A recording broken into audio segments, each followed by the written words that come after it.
Hey, welcome back. I'm Emily from Anti-Social Studies, and I'm here today because John from Marco Learning has tasked me with writing a DBQ. Why? I don't know. Maybe he wants to punish me.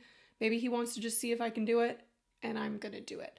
So what I'm gonna do today is write a DBQ for you live, right in front of you. This is a DBQ I have never seen before. It's one that Marco Learning made, and you'll be able to get and you'll be able to see it on their website for free. I have not really looked at this besides just to open it right now and I just see the title. So what I'm going to do is I'm going to write a DBQ live. You'll be able to see my screen. You'll be able to see how I work through the documents. You'll be able to see how I do an outline.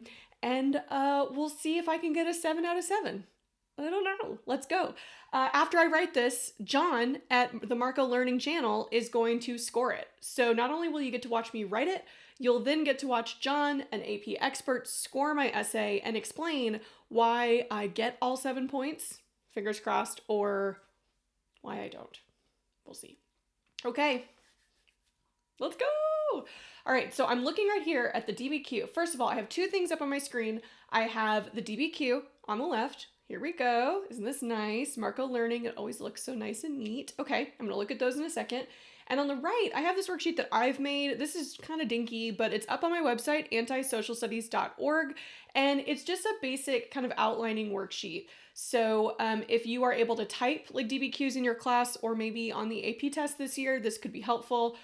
You also could just make something like this really quickly. I basically have up at the top here, I have my rubric just really simplified with my color coding guide. Essentially for me, the 3 easiest points are these first 3. So they're green. I need to like make sure I hit those points. The next 3 are decent. I can do them, but I might not be able to do all of them depending on time. And then the red is just to remind myself that I really probably shouldn't worry much about complexity. It's a really hard point to get.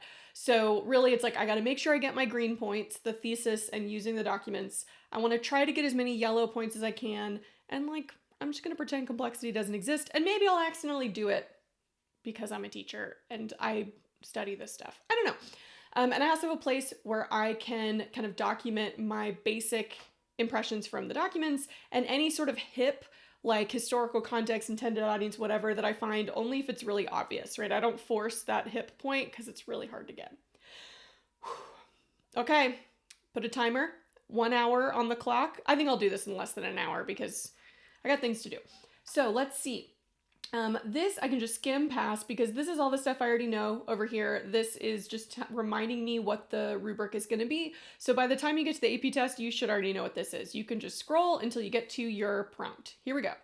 Evaluate whether European imperialism in the 19th century was motivated primarily by economic or cultural concerns.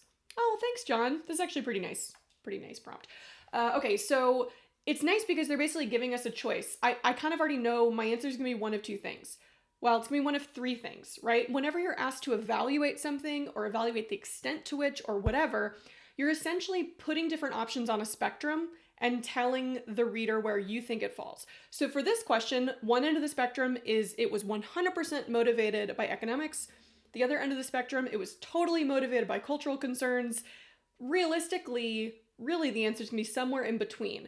And so you can basically say it was like mostly economic, it was mostly cultural, or you can just split the difference and say, well, in this way it was economic, and in this way it was cultural, 50-50, right? We like that in the history world. We like nuance. It is very rare. And honestly, if you find yourself in a DBQ arguing like 100% of the time, always it was blank, you're probably not looking closely enough at the documents because the real world is more complicated. Okay, time, Emily, go. So now what I'm going to do is I guess I'm first just going to, I already kind of know that I'm going to have 2 different categories. I'm either looking for economic stuff or cultural stuff. So I'm going to skim these documents, and anytime I see something related to economics or culture, I'm going to stop and read a little more carefully. So document 1 is a paper. It's from Canton, China. Okay. The people of Canton against the English. Okay. 1842. All right, I already know the historical situation of this document. So it's like the Opium Wars, or the Opium Wars have started or are going to start. So during the reigns of the emperors, these English barbarians humbly besought an entrance and permission to deliver tribute and presents. Tribute is like kind of economic. English tribute to China. They afterwards presumptuously asked to have Chusan, but our sovereigns, perceiving their traitorous designs, gave them a refusal. Okay. From that time, they've carried on a large trade and poisoned our brave people with opium. Okay. So English gave tribute to China, asking to use I'm going to assume Chusan is like a port city. When told no, they shipped in opium. That's kind of stuff I already sort of knew, but this is a good detailed document. Verily, the English barbarians murder all of us that they can. They are dogs whose desires can never be satisfied. Therefore, we need not inquire whether the peace they've made now be real. Let us rise, arm, unite, and go against them. Okay, so basically this is describing how the English, it really just seems like they want access to trade. They want access to this port city, and they want access to this large trade, and they're willing to ship in illegal opium to get it. Great. Okay, so this one I'm just going to put over here next to the number. Like, this is going to be economic, I think. Document 2, John Stuart Mill on colonies and colonization. The question of government, I think John Stuart Mill is English. Oh, this is embarrassing. I should know this. I teach AP World History. I'm pretty sure he's an English, philosopher. John, don't judge me. The question of government intervention in the work of colonization involves the future and permanent interests of civilization itself. All right, I know where this is going. We're already kind of heading towards we are the civilized British, and we must go out and conquer places. Okay, and far outstretches the comparatively narrow limits of purely economic considerations. Thank you, John Stuart Mill. He's saying their interests of civilization are more important than economic concerns. He's kind of answering this DBQ for me. Awesome. Well, if I agree with him. But even with the view of these considerations, the removal of population from the overcrowded to the unoccupied parts of the Earth's surface is one of those works of eminent social usefulness. Removing people, this sounds gross.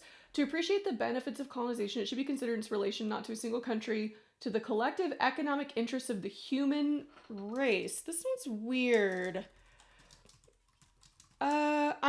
I'm putting stuff in direct quotes because I'm not actually sure what he's talking about here, so I'm gonna have to come back and figure this out. The question is in general treated too exclusively as one of distribution, of relieving one labor market and supplying another. It is this, but it is also a question of production and of the most efficient employment of the productive resources of the world. Okay, so this is confusing. He had a thesis statement, but then the rest of his paragraph went against his thesis statement.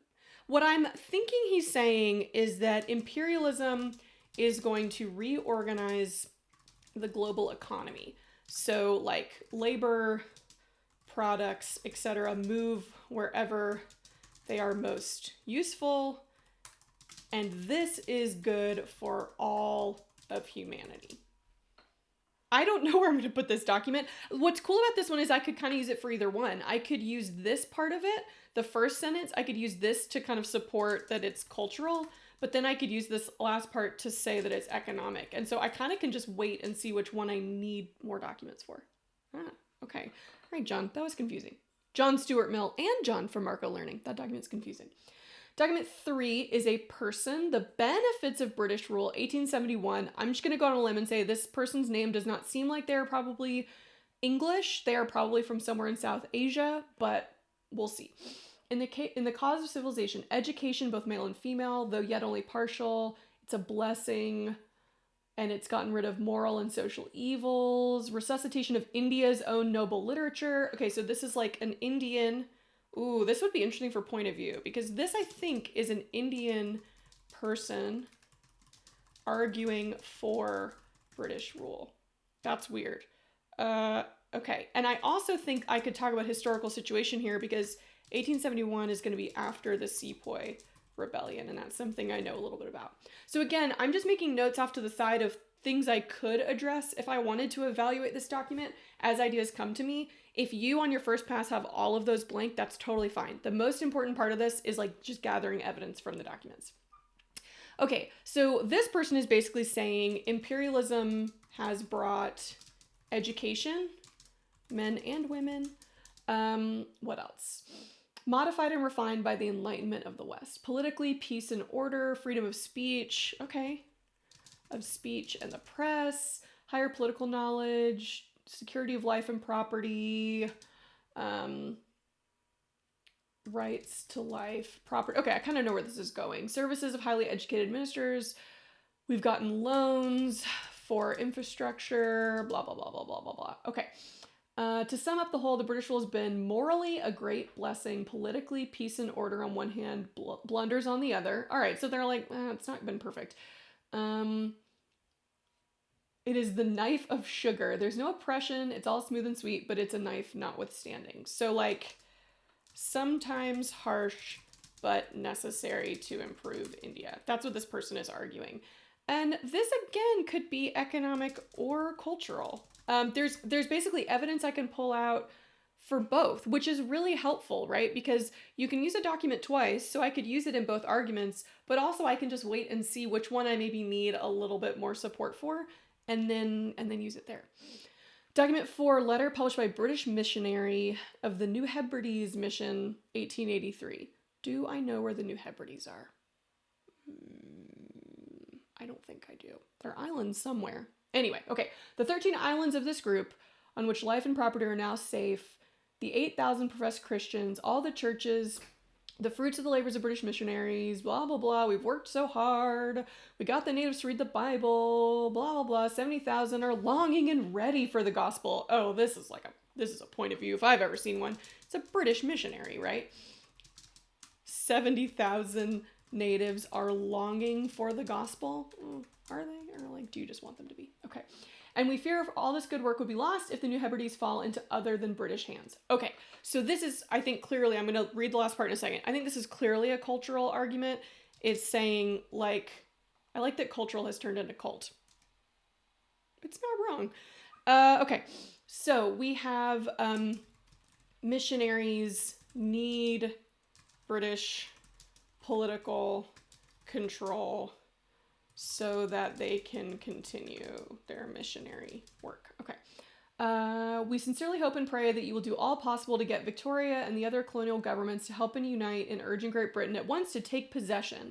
Okay, so this is interesting. It looks like they don't have possession of these islands yet, and they want them. So the missionaries have gone first. So this would actually be a really good argument for it being more important culturally, because the missionaries arrived first, now are asking for British political economic support. So it's sort of like the missionary, the kind of cultural mission is coming first, the other stuff is coming later. Okay. Okay, document 5. Jules Ferry, speech before the French Chamber of Deputies. The policy of colonial expansion is a political and economic system. All right, so basically saying it's economic. Gentlemen, we must speak more loudly, more honestly. We must say openly that indeed the higher races, oh man, have a right over the lower races. Ugh, come on, Jules. All right, so he's saying it's a political and economic system, but he's saying like higher races over the lower races. Superior races have a right because they have a duty to civilize. But in our time, I maintain the European nations acquit themselves with generosity. Sure, we're great, whatever. Spreading light without acting, without taking part, keeping out of all European alliances is to abdicate, and in less time you may think, to sink from the first rank to the third and fourth. France needs to colonize to keep up with the first rank nations. And the historical context here, I happen to know off the top of my head. Check me out. Which is 1884. It's the year the Berlin Conference begins to set up the scramble for Africa. Okay. So for him, it's both cultural again, and it's about like economic superiority, keeping up with the other European powers. But like the argument he's making is a cultural one. And here's actually, I'm starting to form a thesis. As I said that out loud, I'm starting to form a basic thesis. And what I think my basic argument is going to be is the primary motivation was economic, but the justification was cultural. I think that's where I'm heading, because I'm seeing that a lot. I'm seeing a lot of documents that talk about both. And it seems like they say like, well, we need these colonies for economic reasons. But then they talk a lot about the cultural mission and whatever. So it's like the way they're convincing people that we should take control of these other places is a cultural one, even though really like the real thing they want is just like trade and goods and labor. All right, I think I'm developing my thesis as we go. All right, Captain Lugard, The Rise of Our East African Empire. I don't know who Captain Lugard is. We'll see. Beyond doubt, I think the most useful missions are the medical and industrial in the initial stages of savage development. Ooh.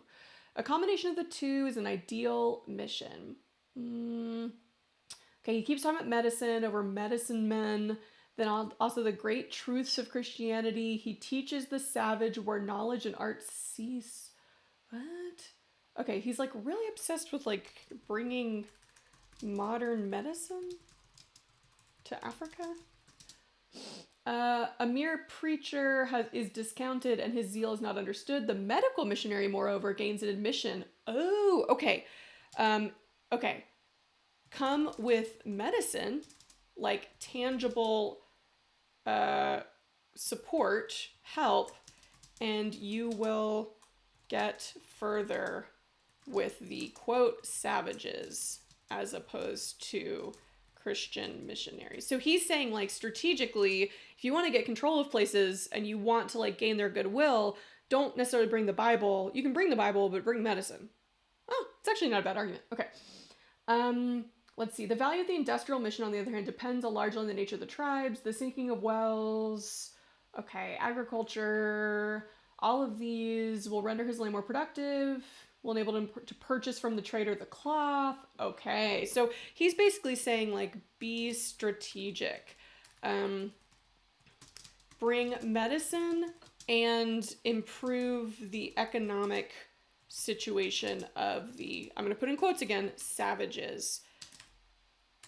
Because, oh, not in all caps, because then they can buy more stuff from you. Woohoo! Okay, so that's really interesting. That's kind of a unique argument. It's more of a pragmatic argument. I wish I knew who Captain Lugard was. Like, I want to say he's maybe German, because I know the Germans got involved in East Africa, and if so, that would make sense, because the Germans are all about, like, realpolitik right now. I want to put that over here as, like, historical situation. That realpolitik is like, just be pragmatic, get it done however you need to get it done. It's not about high-minded philosophy. And if I knew this guy was German, oh, I could make a really good argument there. Okay. Ooh, a cartoon. Yay. In the rubber coils. Okay, the Congo Free State. I know what this is going at. So this is basically about the King of Belgium, King Leopold. So the Belgian Congo, African natives are being strangled by the king for rubber. So again, this is entirely economic. Okay. Woo. Okay, I got through that in 18 minutes. I talked a little bit at the beginning. So I got through that in 15 minutes, but I got to get going. I got to get writing. So if I'm going to say argument number one is going to be the motivations were mostly economic. That's my main topic. And then what documents could I use for that? I would use document 1. They just want access to the Chinese port. I could use document 2, where they're saying, like, kind of reorganize the global economy. Let's see. Document 3, I'm going to keep that one for cultural, because it's him talking about a lot of, like, cultural social improvements. 4 is definitely cultural. 5 is about competition, keeping up. I think I could put that in there too. 5, France keeping up. And then 6 is about, like, strategic medicine and industry. And 7 is for rubber. So it's like, on the surface, I have more documents supporting economics, but I still think my argument is good, right? They don't have to be even. So for here, I'm saying the justification was cultural superiority. They're basically arguing, and we deserve and should do this because we're superior. And so I'm going to go back. I'm definitely going to include the ones I haven't included yet. And so that's going to be, I think, 3 and 4, right? 3 is in India. Okay. So that's going to be document 3 is going to be Indian improvement. Document 4 is going to be missionaries first. And then I think there are some from these other documents that I can pull out too. I mean, even the language. I think I might just talk about the language choices. Like in document 6, they call them savages. Um, in document 3, no, where was it? Oh, document 5, the French one, the higher races, superior nations have a duty. Okay. Superior races have a duty to civilize. Okay. So, okay, I think I can make this argument. All right, 20 minutes in, I'm ready to write. Okay, let's go. So I'm just going to start with the basics. This is my strategy. My strategy is I go through and do the basics. I write my thesis, I write my arguments using the documents to support, and then I pause, and then I go back and add things in depending on how much time I have left. So if you see going back up to this rubric, I get the green points down first. Make sure that I have those. If I'm handwriting, that means I leave a little bit of space after each of my paragraphs. But you also can do arrows and add stuff in later. Since I'm typing right now, it makes it even easier. Then I look up and I'm going to see how much time I have left. And from that, I'm going to go and try and get as many of these other points as I can until time runs out. The reason I do it this way is that a lot of students will spend like 20 minutes trying to write a really great thesis statement, and then they only get like one body paragraph in before time runs out. And so everything they've done is amazing and thorough, but they've only done it like halfway. So it's better to just get like a foundation, get a rough draft down that's just the basic outline, and then go back and add in the more complex, the more in-depth arguments until time runs out. Okay, so I'm just going to start with my basic, I'm just going to flesh out this thesis a little bit more. So John, here's my essay for you to grade. Ooh, I'm nervous now. Okay, let me look back at the prompt actually. Let me just glance at the prompt one more time. Evaluate whether European imperialism in the 19th century was motivated by economic. Okay, I'm just gonna rephrase it. In the 19th century, European imperialism was motivated primarily by economic concerns, especially the desire to keep up with industrial competitors in Europe. So what I've done there is I've established an answer and a line of reasoning. So my answer is it's motivated mostly by economics, but I still need a line of reasoning, like how or why that's the case. So I'm saying because they want to keep up. But then I'm going to make a second argument and say, however, many imperialists used cultural concerns and language related to cultural superiority to justify economically motivated imperialism. I think that's fine. And that's gonna be my intro for now. I'm gonna go back and add context if I have time, but for now, that's my intro. It's just my thesis statement. So notice my thesis statement can be 2 sentences. That's fine. Just notice that like what you really need is you need an answer and a line of reasoning. So you can't just say European imperialism was motivated by economics. Great, that's your answer, but then you need to establish like, and then what are you going to talk about? What are your body paragraphs going to be about? So the reader, John, should know from reading these 2 sentences, John should know what to expect my next 2 paragraphs to be. And then don't overthink it. First line of your body paragraph should just be your topic sentence. It might be slightly repetitive, but European motivations were primarily economic. States wanted to gain access to raw materials, cheap labor, and markets so that they could maintain their status as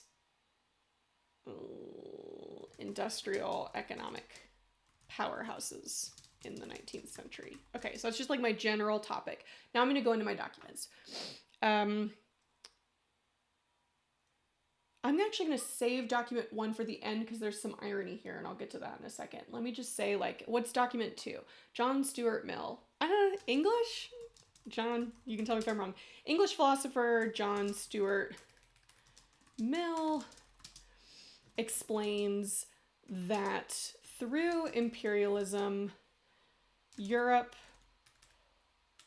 I'm gonna say England. I'm pretty sure he's English. England will be able to reorganize the global economy with labor products, materials, and resources moving wherever they are most needed and most effective. I don't know if that really makes sense. So what I've done here is I've identified document 2.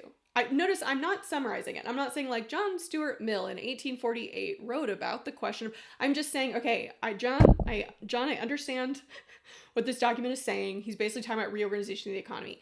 Now I want to apply it to my argument. Although he uses cultural language to argue the benefits of this, like, I thought he said something about, like, the human race. No, he doesn't. Okay. So instead I'm just going to say, Mill supported the idea that the primary interests of European imperial powers was economic. It was in their best interest to control the rapidly globalizing economy with themselves and their businesses on top. What's the word I'm looking for? It's like organizing, commanding, supervising, rearranging the supply chain beneath it to suit their needs. I think that's good. I'll come back and check on this later if I have time. So I'm going to do document 2. France also recognized the need to keep up with economic competition. What document is this? Document 5. Jules Ferry's speech before. In a speech, in a government speech, in a speech to the government, I'm assuming that's what the French Chamber of Deputies is. In a speech to the government, Jules Ferry, again, I don't know who this person is. Oh God. Jules Ferry expressed concerns that France needed to expand into Africa and Asia, not because of no, because they do say superior. Okay. I just need to simplify. I'm making this too complicated. France needed to expand into Africa and Asia to keep up with the rest of Europe, or else they would, and here I'm going to use a quote, sink from the first rank to the third and fourth. So you can use quotes in your documents. You just don't want to use them a lot because they're not really that helpful. Like the person reading your essay knows what the documents say, but sometimes like the way they phrase it is just the best way to phrase it, and it's the most, like, it's the best to get your point across. And so if you do it, just make sure you're embedding it into a sentence. You're not just like dumping an entire sentence in quotes, because that doesn't really do anything for you. Okay, I want to come back if I have time and add historical context in here, but for now I gotta get going. I gotta make sure I get at least, I use 6 of these documents. So now I'm gonna go back and talk about document 6. Let's see. Many colonizers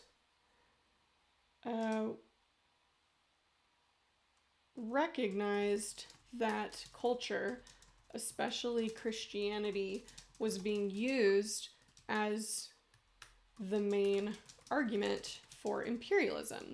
Captain Lugard, let's see, discusses the need to teach the great truths of Christianity. However, he argues that the best and most efficient way to colonize a place meaningfully is to give the native people more tangible items that will more immediately improve their standard of living. For example, if Europeans bring medicine and infrastructural support, it will be easier for them to gain control over,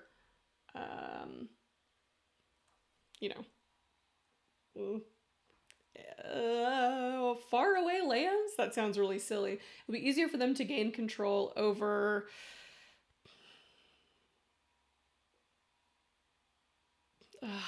it's winter break.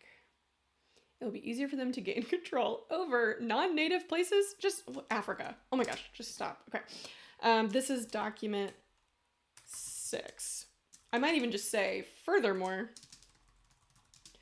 he is concerned with colonizing places efficiently because he recognizes that if Europeans build up basic infrastructure in these places, like irrigation, I'm going to just grab a few from the document to just remind people that, like, hey, I'm talking about this document and I know what I'm talking about.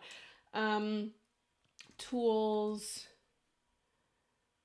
etc.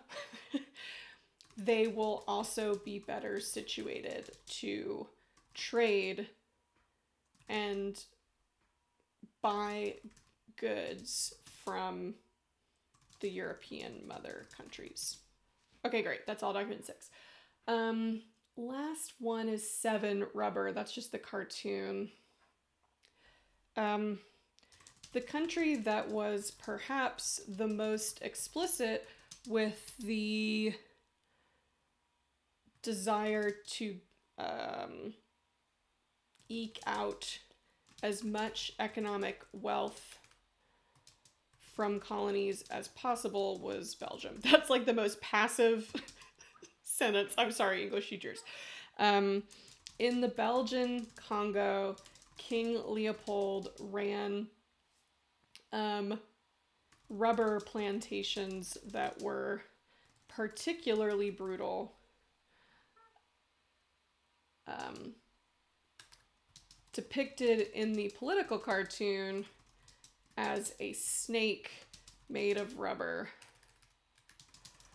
with the head of the king strangling and attempting to kill the African native. Document 7. Okay. The need for rubber was becoming... I need to make sure that I connect rubber back to the economy. Like, I know that it does connect, but it's like, again, you want to make sure that you're not jumping to any conclusions. You want to make sure that's what historical reasoning is. You want to make sure that you stop and say, okay, is it really clear how this thing I just said relates back to my topic sentence? So I might want one more sentence explaining how rubber is an economic concern. So the need for rubber was becoming more important as it was a useful resource in industrial machinery and bicycles and automobiles, whatever. Okay, I just want to make sure that they know that I understand why that relates to the economy. Okay, I think I was going to use document 1 and kind of do an ironically. The place where European nations had been most wanting... Oh my gosh, I'm writing in such a passive way. The place... oh my gosh. European nations most wanted to trade with China. Just get it out there. This had always been a primary destination for trade, going all the way back to explorers' voyages attempting to find a route to Asia. I could flesh that out to be context later if I want to. The English finally achieved this goal as a result of the Opium Wars. Desiring access to more port cities, the English forced in their Indian opium to equalize their trade imbalance and gain influence over the Chinese economy. I got that from document 1.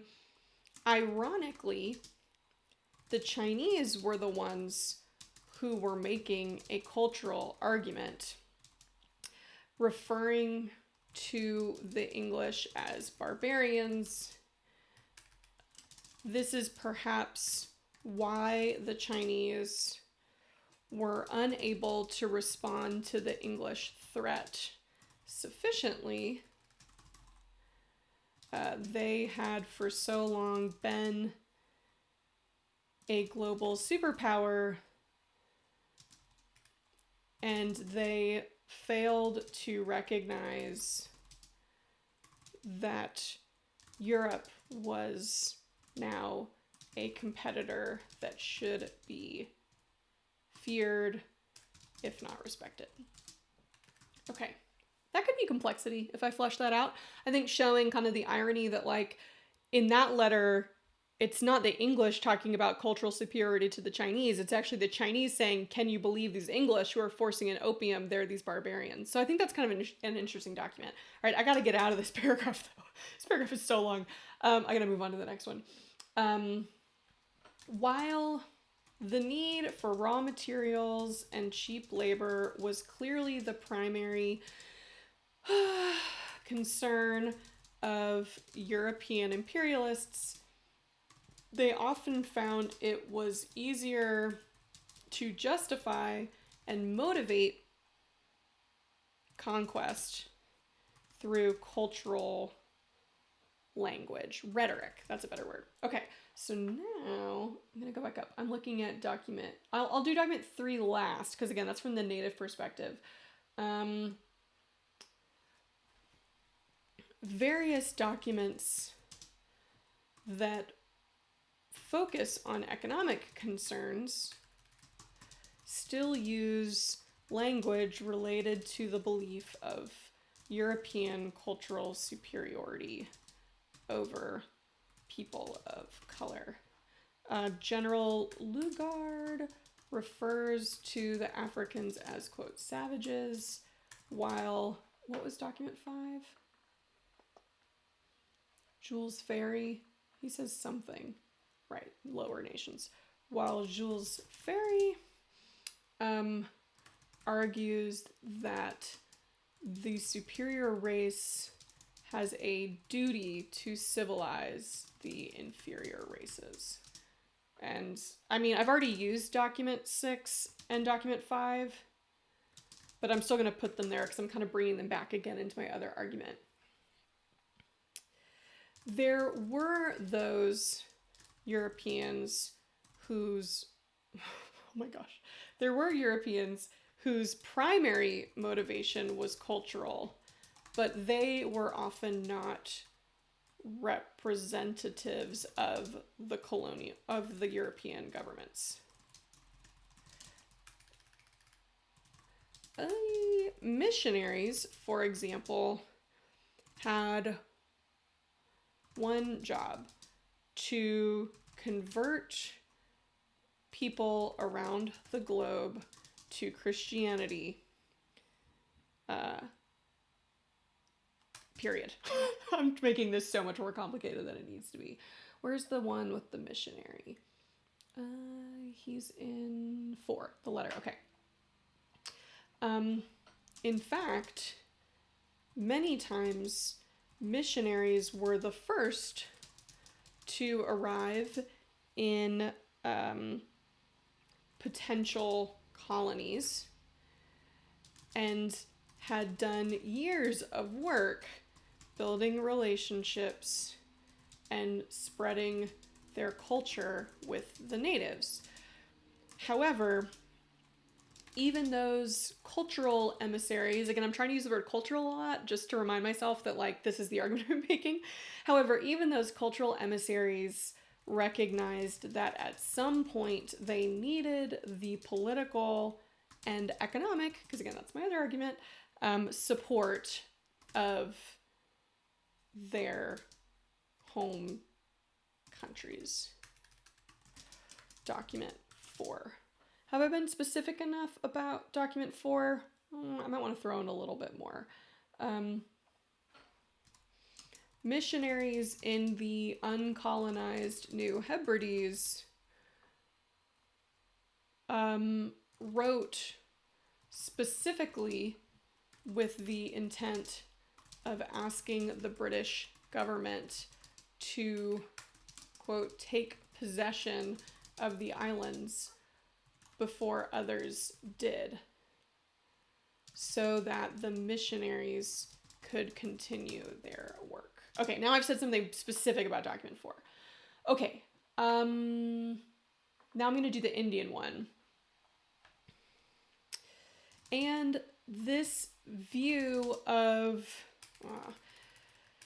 and the idea that European imperialism was improving native cultures and societies was not necessarily unique to the colonizers. There were natives in these regions who recognized the benefits that they were receiving as a result of being part of these European empires. In India, for example, and now I'm going to go back to that document about India. In India, for example, the English expanded educational opportunities, freedoms of speech, the press, freedom, oh my gosh, of speech and the press, and infrastructural improvements.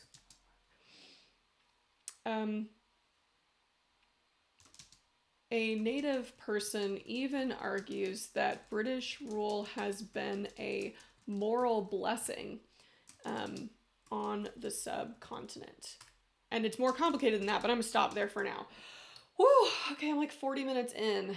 So I have 20 minutes left. Okay, so let me go through and see what I think I've done. I think I have a thesis statement. I feel pretty good about that. I definitely addressed 3 documents, and I'm pretty sure. I mean, I attempted to address all 7, and so even if I get 1 wrong, I've used 6 to support my argument. I feel pretty good. So I now feel pretty good that I have a 3 out of 7, which is a solid score. That's a good kind of foundation score, is a 3. And now what I want to do is use my last 15-20 minutes to try to add in as many of these as possible. I think the easiest one is context, because I can just add that into my introduction. But you'll come to learn like which of these points are the easiest for you to get. Some students are really good at context. Some students are really good at evaluating documents. So figure out what your strengths are and then work your way down. Start with the ones that you feel the most confident in, and then work your way down to the hardest ones, because you might run out of time. So, okay, let's just do context. I mean, the context here, honestly, whenever you're talking about imperialism, the context can always be industrialization. But the context would be industrialization and like social Darwinism, which is economic and cultural. Yes, okay. Beginning in the 18th century, European states were industrializing. Starting in England and radiating outward, states invested a lot of money and support into businesses that could manufacture trade goods more efficiently using factory labor and machines. Okay, so like I know what the Industrial Revolution is. As industrialization developed and more European states got in on the game, the need for raw materials to fuel those factories led many to look outward at potential resource-rich colonies in Africa and Asia. Okay, so what I've done there is I've taken my context, which is the Industrial Revolution, but then I've clearly linked it back to the thing I'm talking about, which is imperialism in Africa and Asia. So just make sure that you have that like link, that you're not just saying the Industrial Revolution was happening anyway, right? I'm gonna do a little more though, because I want to. Actually, no, I might save my social Darwinism argument. Maybe I could historically situate a document, because I do think there was one that talked about being superior, the human race, that sort of thing. I'll save that one and see if I can come back to it later. Okay, so I feel pretty good that I've done context. I think the next easiest one is outside evidence, because again, you only need to do one. You only need to bring in one other specific piece of evidence that's like it's kind of like an eighth document, and then you get a whole point. Notice how you get the same point for bringing in one piece of outside evidence as you do for evaluating 3 separate documents. So in terms of time, this one is way more efficient.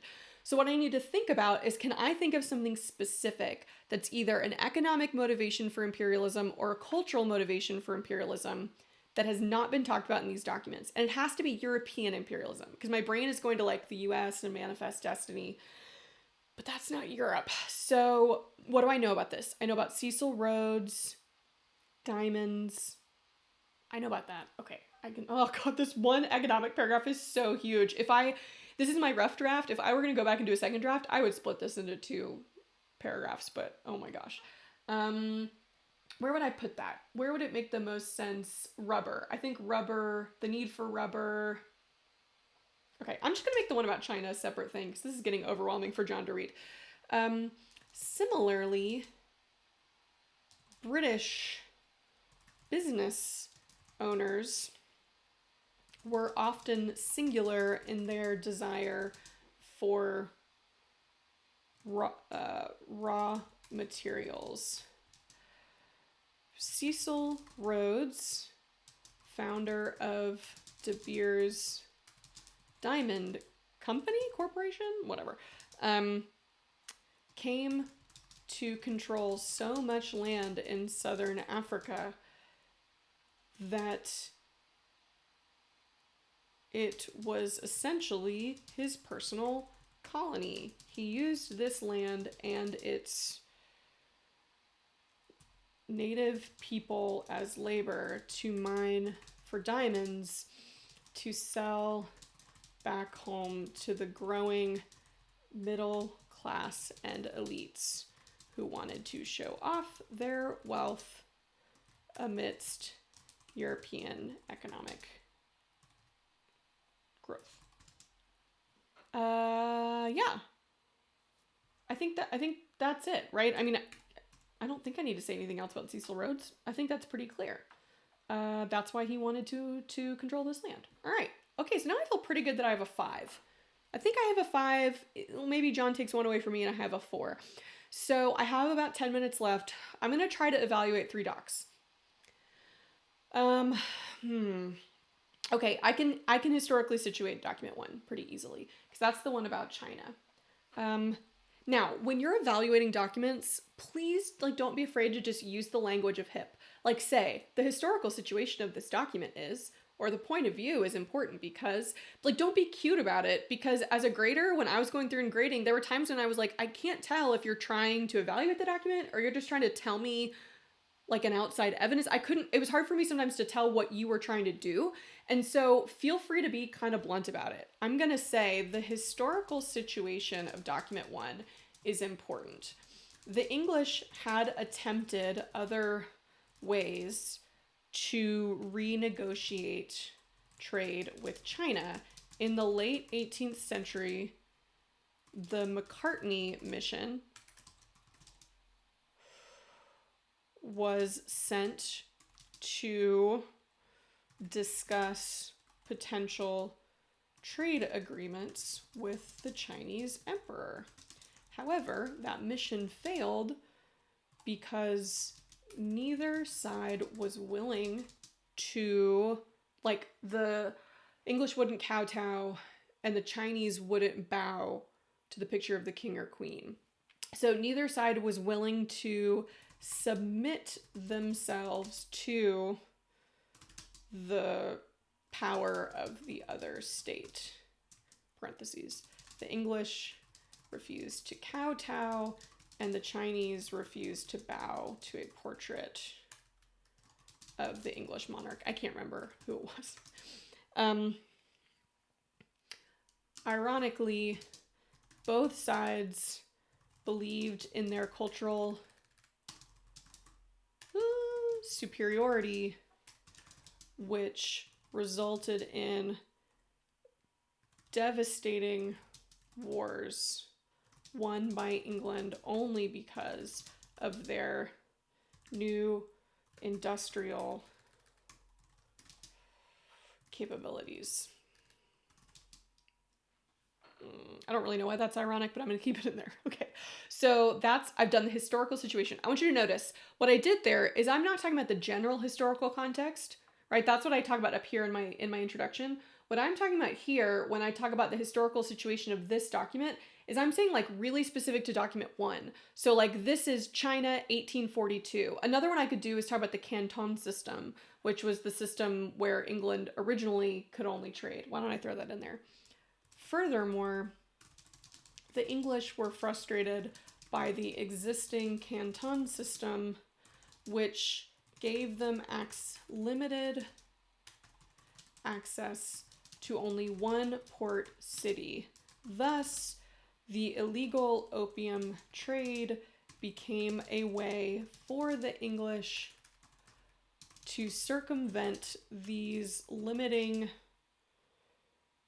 factors and give them more informal access to the Chinese economy. Okay, if they don't give me historical situation for that, I'm going to be annoyed because that was good.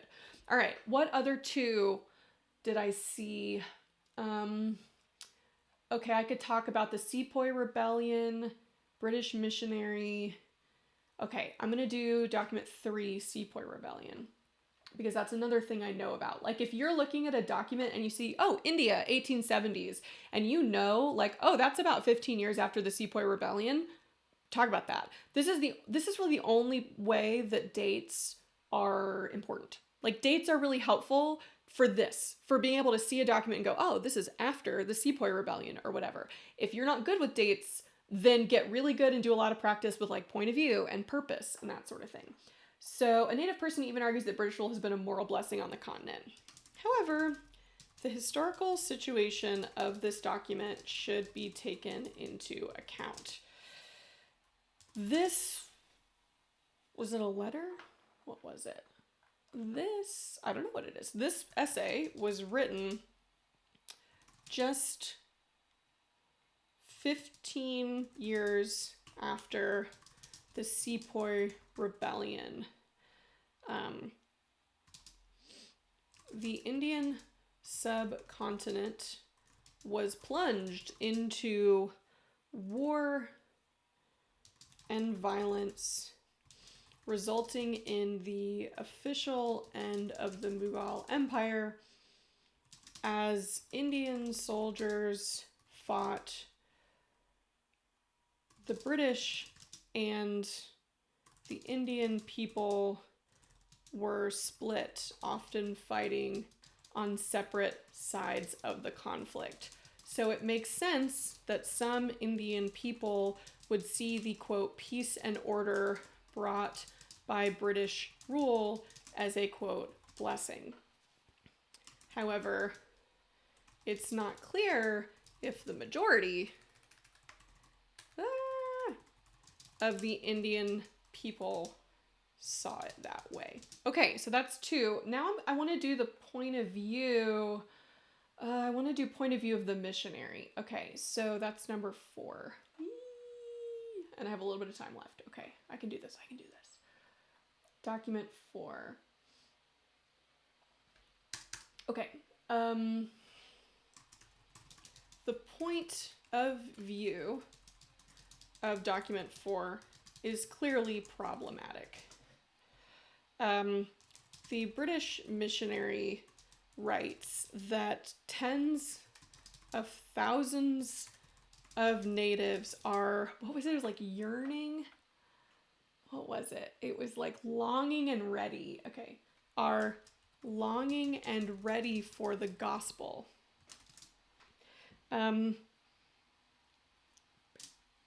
Based on past attempts to convert native populations, like with Spanish Catholicism in the Americas, for example, the true experience of the natives might be very different from the British perspective. A missionary, at best, would be viewing his interactions with the natives through rose-colored glasses. Ooh, John's gonna probably hate that, because you don't really need like literary language in an APSA, but that's fine. As they see every non-Christian person as a potential soul to be saved. Even, or more cynically, this missionary understands that he has to make a good argument for the viability of a British colony in the New Hebrides for the British to decide to give him their support. So by making the natives sound slightly more excited about the prospect of conversion and colonization, he is improving his chances of getting what he wants out of this letter. British governmental intervention. Woo! Okay, this is so wordy. Oh my gosh. I wrote way more words than I probably need to. So I did 3. Honestly, if I had more time, I would probably do a 4th for hip because I might have messed up one of those. But for now, like, I'm good. I'm like, that wasn't very fun. And so I feel pretty good that I think I probably got a 5, because I did 6 points, but I very likely might have screwed up one of those. So that's where you always want to kind of err on the side of maybe doing 1 extra. But I hope this was helpful to watch me struggle. If not, just like entertaining to see a teacher struggle through a DBQ like we make y'all do. I hope it was helpful to see my process. You want to make sure that you go and check out the Marco Learning YouTube, because that's where you're going to watch John actually score this essay that I just wrote. I'll also be posting this essay that I typed with the annotations once John scores it. I'll be posting it on my website, antisocialstudies.org, and you can go find this DBQ, the actual documents, at marcolearning.com. So stick around. We're going to be doing the same thing. John is then going to write an LEQ. I'm going to like retaliate by making him write an LEQ for me, and then I'm going to score him, and I'll wait and see how nice he is to me before I give him my score. So make sure that you're subscribed to Antisocial Studies, my YouTube channel, and make sure that you're subscribed to the Marco Learning YouTube channel, because that's where you'll be able to see the video of him maybe tearing this essay apart. I don't know. We'll see. All right. Good luck. Bye.